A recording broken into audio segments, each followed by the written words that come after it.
hands. Beat to quarters.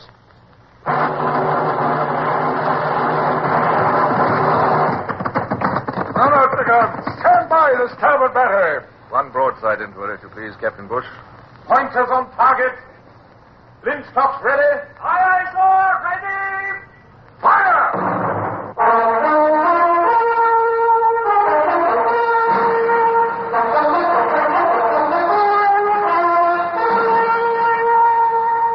Presenting Michael Redgrave as C.S. Forrester's Indomitable Man of the Sea, Horatio Hornblower.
After so many years, I still feel a sense of shame at my temporary dependence on the mad Don Julian, who believed himself a divine being and above the laws of men.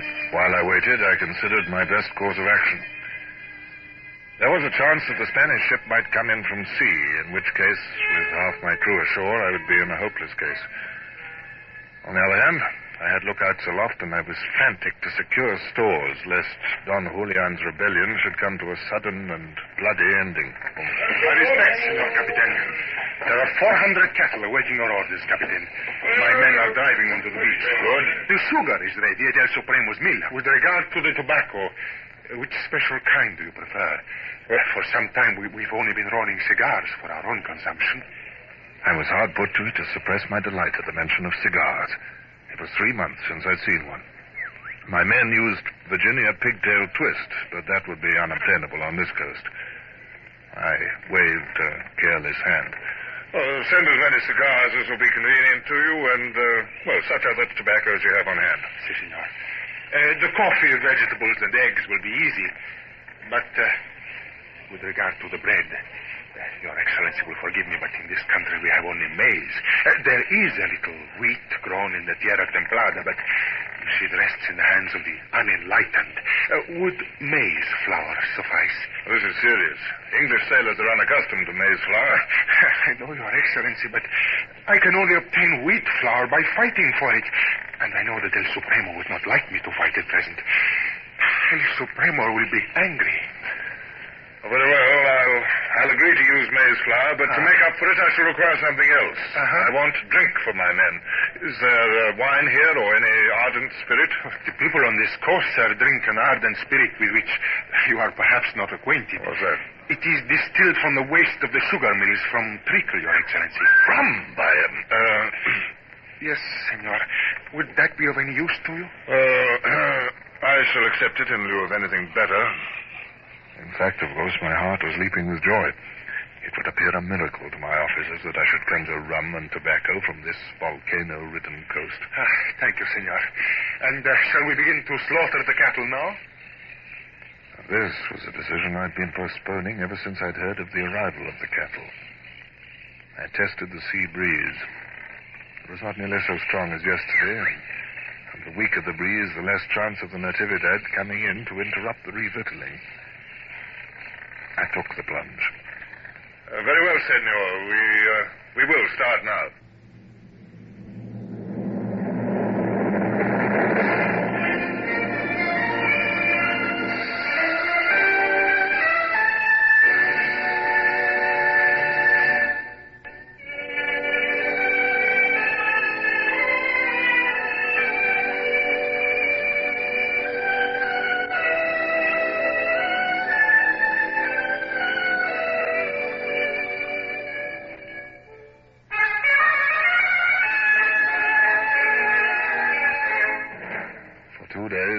boats plied back and forth. They came laden with joints of meat, and on board the purser and his crew toiled like slaves in the roasting heat, cramming the brine barrels with meat. Sacks of flour, anchors of rum, pails of tobacco. The hands sweated as they swayed these things up from the boats. The Lydia was gorging herself full. And in return, I kept my side of the bargain.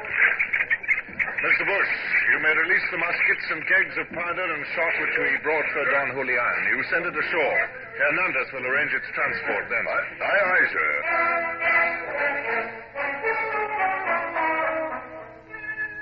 And then, on the second evening, as I walked the quarterdeck looking forward to my dinner of roast fowl, and reveling in the thought that I was now free of the land for another 6 months, if necessary, I heard a sound from the shore which filled me with horror. You put those muskets down! Put them down! Mr. Galbraith, you're in command here. What's the meaning of this? Sir, I don't exactly know. They've been torturing a poor devil up there, sir. Lashed into a spar and left him to die of thirst. Silence!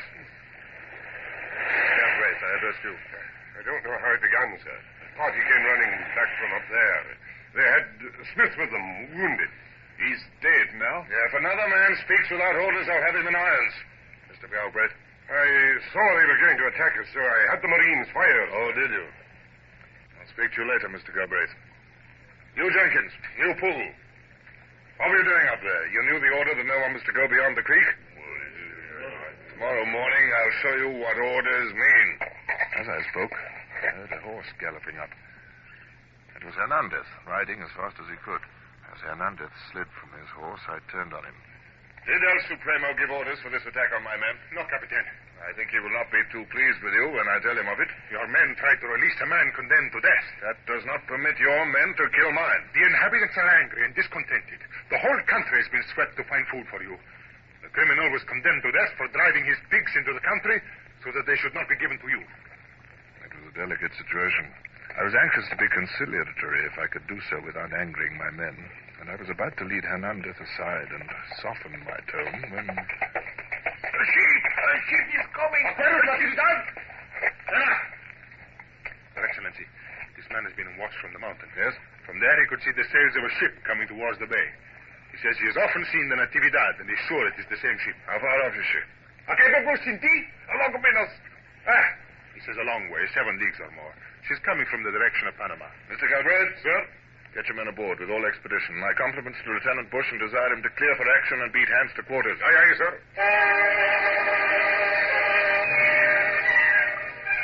A stream of plans and ideas was flooding my mind. I estimated that with the land breeze, the Natividad could be in the bay by midnight. On the other hand, I knew the Spanish habit of snugging down for the night and of not attempting any complicated piece of seamanship unless absolutely necessary. I wished I knew more about the Spanish captain. Tell me, senor, has this ship often come into this bay? Yes, senor, often. Is her captain a good seaman? A very good seaman, sir.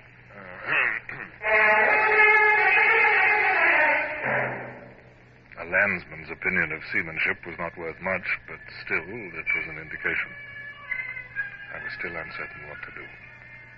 If I went to sea and engaged the Natividad on open water, the two ships might well batter each other into wrecks. Rigging and spars, hulls and sails. I should suffer casualties which I could not replace here in the Pacific. I should expend priceless ammunition. Yet if I stayed in the bay and the plan I had in mind did not succeed, I should have to beat my way out of the bay against the breeze in the morning, presenting the Spaniard with every advantage. The Natividad's size and superiority of guns were already such as to make the outcome of such a battle hazardous. Yet the possible gains of remaining in the bay were so enormous that I took my decision. I would run the risk.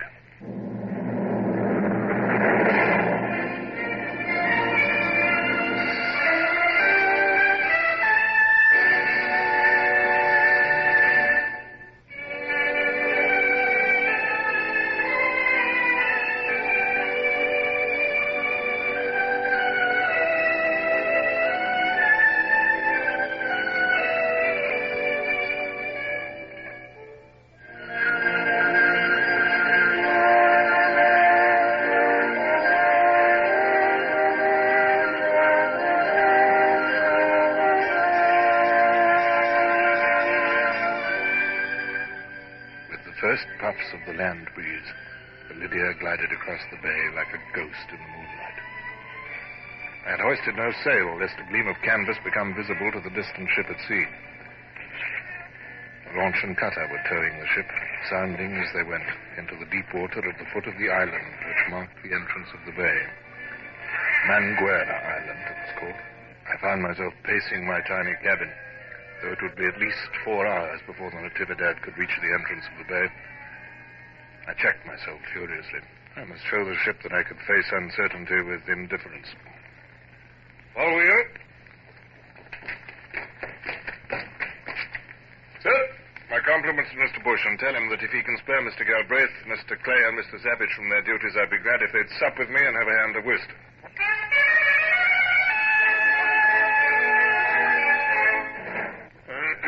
I think, gentlemen, it's almost time we went on deck.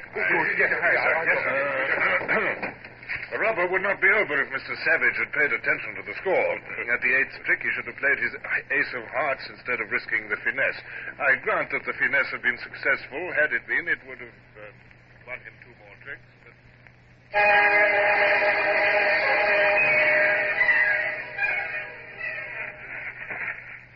Is that you, sir? Yes, Mr. Bush. Is all well? It's infernally dark. Yes, sir, but you can see her when your eyes get used to it. She's still heading for the bay. Everyone's at his post, sir. From now until the last moment, everything must be done with as much silence as possible. Send the hands aloft ready to set sail. Aye, aye, sir. Bosun, hands aloft. Quietly if you value your life.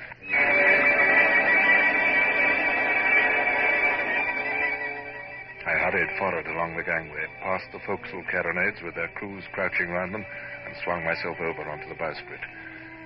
I could see round the corner of the island. The Natividad was heading straight for me. I could almost hear the sound of her passage through the water. I heard the voice of the man at the lead. I could hear the voices of her crew, all jabbering and nobody looking out well enough to see our spars. And then, the moment I was waiting for, orders for the Natividad to go about. This was the time. From my pocket, I drew my silver whistle and blew. Bring him there!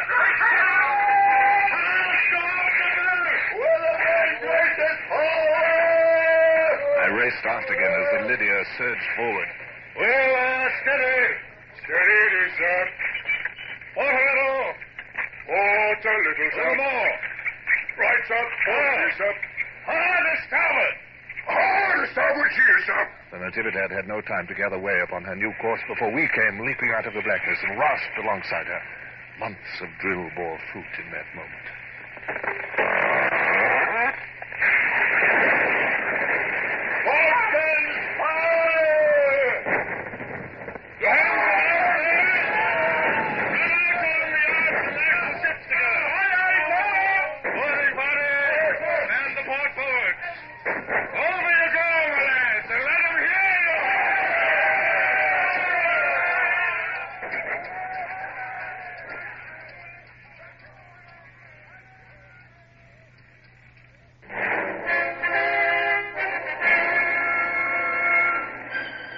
On board the Spaniard, there was utter surprise.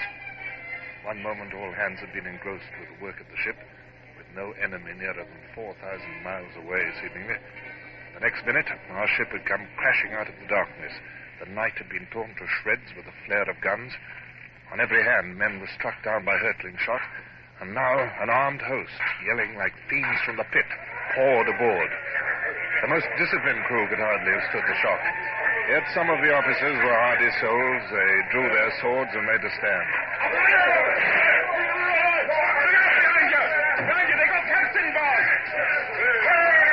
On the lower deck, the Spanish seamen were gathering together in the darkness to defend the hatchways when the second part of my plan came into operation. The 2 boats full of men, which I dispatched before we engaged, had prized open the lower deck ports of the Spaniards' port side, and now they came swarming in to the utter demoralization of the defenders.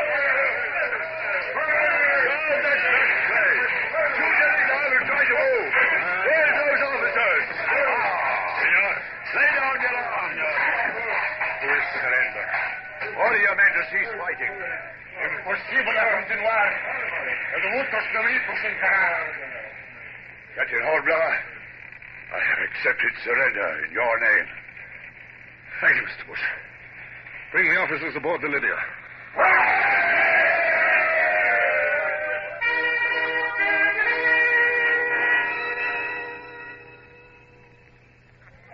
Men were happy.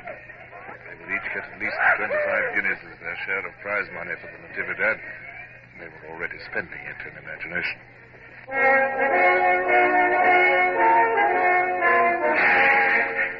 But while the rejoicing went on, I was considering my next step. The immediately pressing problem was what to do with the Natividad, and especially its crew.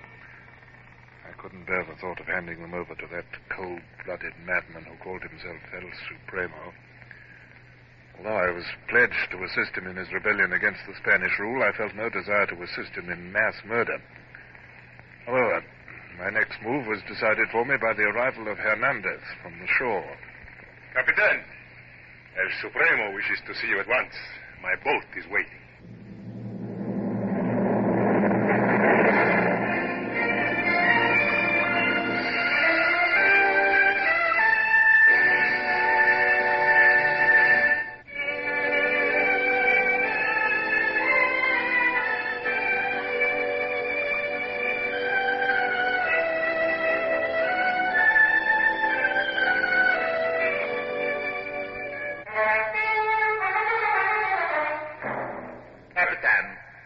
Human beings, in addressing me, do not use the expression senor. As I told you, I am divine. You may call me El Supremo. I believe that in your own language, that term means the Almighty. It is hardly sufficient to describe my divinity, but it will suffice. I could only bow. I dare not trust myself to speak. He was quite unconscious of having said anything at all remarkable. The navigating officers are still alive? Yes, Supremo. Then I will take the Natividad into my service. I will kill the executive officers and replace them with my own. The others and the common sailors will serve me. I had to think quickly. The Natividad is the prize of my king. Perhaps he would not be pleased if I let her go. He would certainly be displeased if he knew you had offended me. I have noticed before, Captain Hornblower, that you have verged upon disrespect towards me, and I have been mild enough to attribute it to your foreign breeding. I sighed to think England would lose a fine frigate and a fine opportunity. I realized that I must sacrifice my prize money and flatter this autocrat a little longer. But I was determined to preserve my prisoners' lives. I am sure it is my foreign breeding which is to blame, Supremo, but, well, how could it possibly be imagined that I could be lacking in respect to El Supremo? The ship is yours. General Hernandez, make arrangements for 500 men to go aboard the ships at noon. I will sail with them, and so will you. Certainly, Supremo. Is the Lydia to have the honor of carrying El Supremo to La Libertad? My crew would greatly appreciate the distinction. Naturally, they would.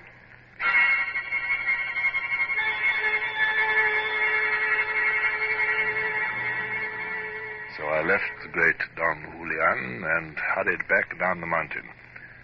Once I had him aboard the Lydia, I was confident of being able to deal with him more easily. My officers were waiting to receive me when I rode out to the ship. Mr. Bush, sir, kindly instruct my steward to put out my best uniform and make ready the after cabin for a state dinner for 8 people at 6 bells. Aye, aye, sir. In case your guests should require a salute, sir, may I ask their rank? You may, Mr. Bush. We are entertaining the Almighty. The Almighty? Yes, sir.